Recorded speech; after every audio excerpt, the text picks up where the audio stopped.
ونصلي على رسوله الكريم أما بعد أعوذ بالله من الشيطان الرجيم بسم الله الرحمن الرحيم يا أيها الذين آمنوا اتقوا الله وذروا ما بقي من الربا إن كنتم مؤمنين صدق الله العظيم حضرات اساتذہ اکرام اور جامعہ کے نوشہوں کا بھولو نور و نکم سے معمول اس روح پرور بزم میں ناچیز کو سود کی حرمت کے تعلق سے کچھ باتیں عرض کرنی ہے۔ دعا کریں کہ اللہ تبارک و تعالی مجھے معافی ضمیر کو اچھی طرح سے ادا کرنے کی توفیق مرحمت فرما۔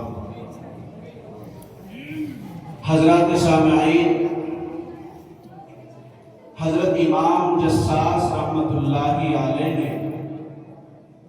احکام القرآن میں ربا کے معنی یہ بیان کیے ہیں، هو القرض المشروط فيه الاجل وزیادت مال علی المستقرض، یعنی وہ قرض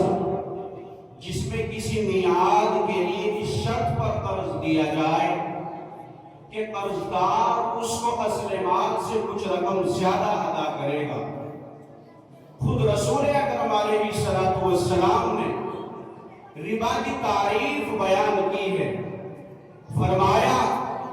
کل قرض جر نفعا فہو ربا، کہ ہر وہ قرض جو نفع حاصل کرے وہ ربا ہے۔ حضرات محترم، جس طرح آپ علیہ السلام کی تشریف آوری سے پہلے اس پوری دنیا میں شرک کا رواج ہر دل کے اندر جنم لے چکا تھا، زناکاری عام ہو چکی تھی، معصوم بچیوں کو زندہ زمین میں دفن کر دیا جاتا تھا، شراب عام ہو چکی تھی، اور ان کے علاوہ انگن خرافات میں یہ انسانیت بڑھ چکی تھی۔ اسی طرح سود و ربا نے بھی اپنا ڈیرا ڈال رکھا تھا، لوگ سود کو اپنی زندگی کا سہارا گردانتے تھے، سود کے بغیر اپنی معیشت کو محال سمجھتے تھے۔ چنانچہ قرآن کریم نے جہاں ہزاروں بےہودگیوں کی اصلاح کا بیڑا اٹھایا ہے تو وہیں اس ملعون جہالت کو ختم کرنے کے لیے قرآن کریم نے ارشاد فرمایا الذین یأکلون الربا لا یقومون الا کما یقوم الذی یتخبطہ الشیطان من المس ذلک بانہم قالوا انما البیع مثل الربا، کہ جو لوگ سود کھاتے ہیں وہ قیامت کے دن اس طرح اٹھیں گے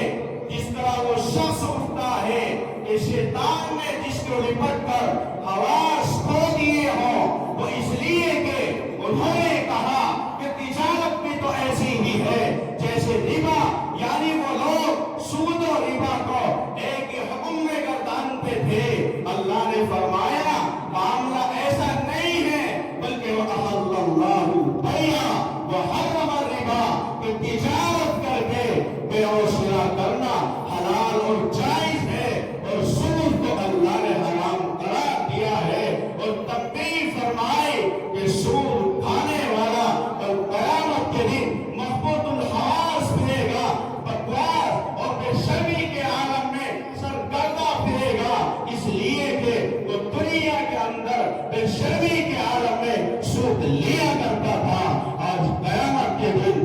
اللہ تبارک و تعالی اس کو رسوا و ذلیل فرمائے۔ سامعین محترم، اس سے بڑھ کر اور کیا بات ہو سکتی ہے کہ اللہ تبارک و تعالی نے سود کھانے والوں کے بارے میں بواگے بہت اعلان کر دیا، یا ایھا الذین آمنوا اتقوا اللہ وذروا ما بقی من الربا ان کنتم مؤمنین، کہ ایمان والو اللہ سے ڈرو اور چھوڑ دو جو سود باقی رہ گیا ہے